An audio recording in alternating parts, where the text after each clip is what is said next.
Wọ́n ti tẹ̀ ọ́. A dúpẹ́ lọ́wọ́ Ọlọ́run fún àǹfààní tí a rí gbà. Mo kí gbogbo ẹ̀yin ènìyàn nílé lóko lódò. Mo gbàdúrà fún yín pé lórúkọ Jésù yóò dára fún yín. Ọdún 2021 tẹ́ ń wò lókèrè yẹn ẹ wọ̀bẹ̀ láyọ̀.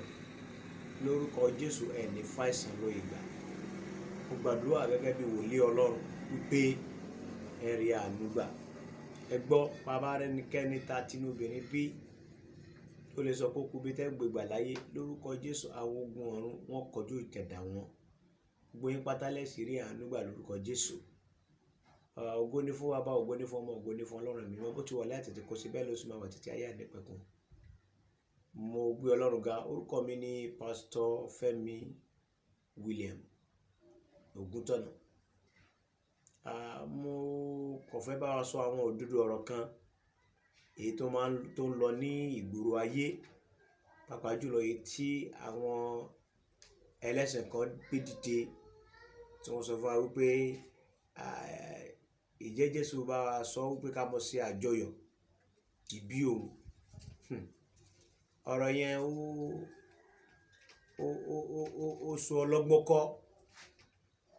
A rí wípé tẹ́ bá wá wéré àwọn tó ń sọ̀rọ̀ rẹ̀ fẹ́ sọ fún yín pé àìlóye ọ̀rọ̀ Ọlọ́run àti àìmọ̀ ìṣe pàtàkì ìbí Jésù gangan jẹ́ kí wọ́n máa sọ. Well, let me say this. Jésù lè má sọ directly. Jésù ó lè má sọ wípé tí mo bá kú o ẹ má ṣe ọjọ́ ìbí mi. Ó lè má sọ bẹ́ẹ̀ ṣùgbọ́n ó pè fún. Kí ni ìtumọ̀ ìbí Jésù? Kí ni ìbí Jésù mú wá? You remember nígbà tí a bí Jésù àwọn amòye mẹ́ta tá a pè ní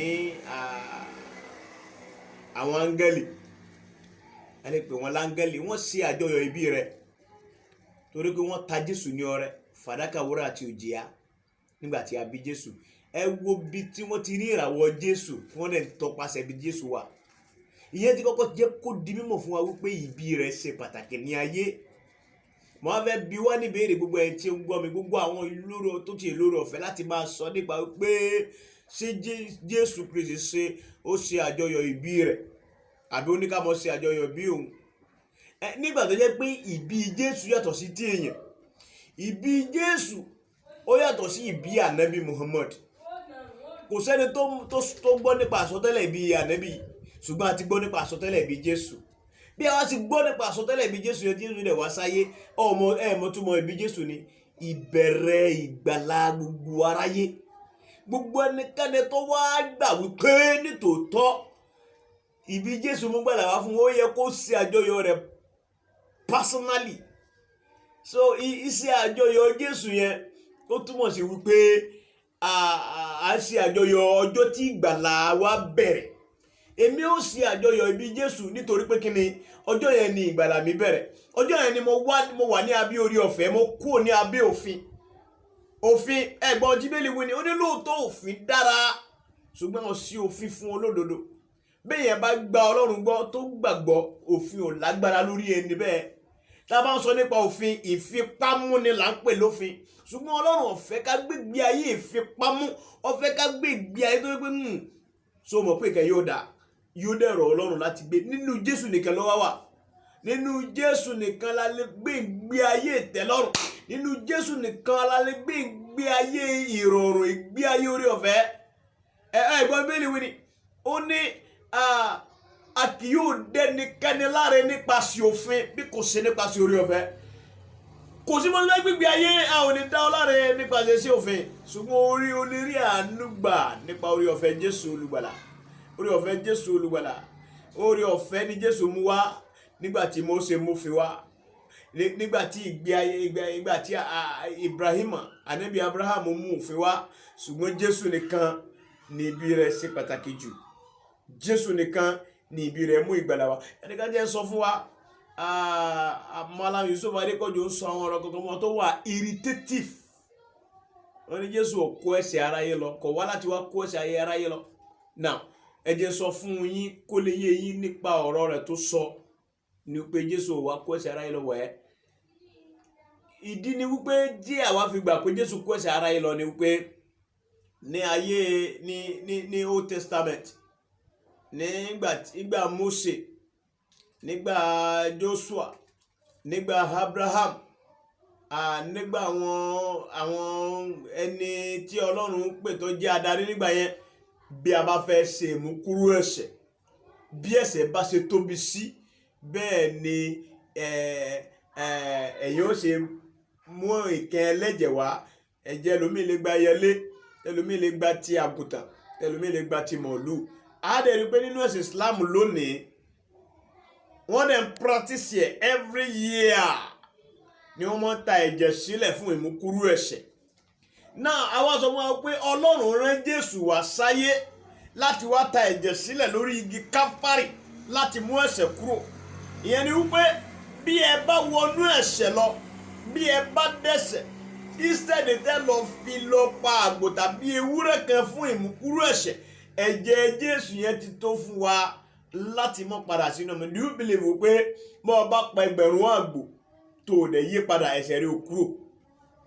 Bọ́ ọ bá pa billions of rams, and if you fail to change from your iniquity, your sins cancel not. But likewise, if you don't believe, if you don't change your life, tó o bá yí padà kúrò nínú ẹ̀ṣẹ̀ rẹ, bó bí ẹ̀jẹ̀ Jésù bó ní kó mú ẹ̀ṣẹ̀ rẹ kúrò títí di ọ̀la, kò lè sí ìmúkúrò ẹ̀ṣẹ̀ yẹn. Ṣùgbọ́n nípa kúkúrò nínú ẹ̀ṣẹ̀, nípa yíyí padà, àdé láti pe ẹ̀jẹ̀ Jésù láti ṣe kíni o, láti wá fún ọgbọ́n Jíbélì wí nínú ìwé Sáàmù ni, ó ní fẹwé sófúfọ̀ mi, ó ní èmi ó sì mọ́, ó ní bẹ́ẹ̀ ni èmi ó sì mọ́ ju ẹ̀gbọ̀n wú lọ. Bẹ́ẹ̀ la dán pé fi ẹ̀jẹ̀ Jésù fọ̀ mí o, ó ní èmi ó sì mọ́ ju ẹ̀jẹ̀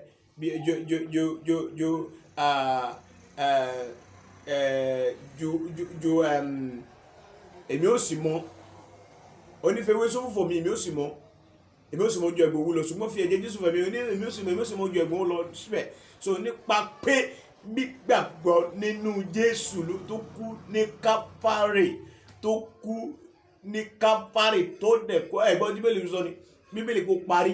Yẹn ni pé gbogbo agbára tó ń múni sìn bí ẹrú, gbogbo agbára tí ò jẹ́ kárí àánú gbà, ó parí.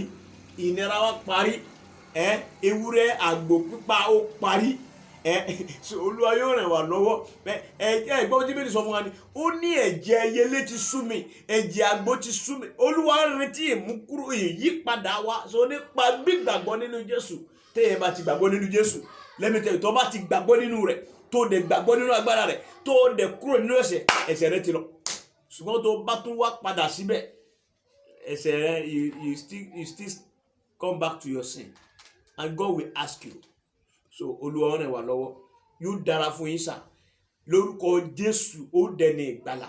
So mo fẹ́ sọ fún mọ́là wa kó lè yé dáadáa, kó béèrè wípé kí ni ìtumọ̀ Bíbélì. Àfáà Yusuf Adépọ̀jù ọmọ Bíbélì o, gbogbo ẹ̀ tẹ́ ń gbọ́, òun náà ti sọ rí pé òun ṣe biblical scholar. Yusuf Adépọ̀jù ọmọ Bíbélì o, ẹrẹ́sì ni o, ní mọ̀ ń tú ọkọ̀ mọ́ kankan. Ifá tí mo fẹ́ sọ fún yín gan wípé kò mọ Kùránì gan. Tó bá mọ Kùránì ni òun kò ní sọ fún wa wípé Jésù kì í sọmọ Ọlọ́run.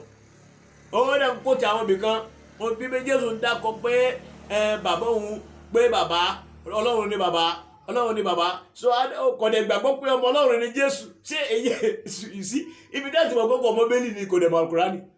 So Olúwa ràn lọ́wọ́ láti jẹ́ kó lè dẹni ìgbàlà. Olúwa ràn Àfáà Yusuf Adépọ̀jù lọ́wọ́ láti jẹ́ kó lè mọ̀ ìtumọ̀ Bíbélì.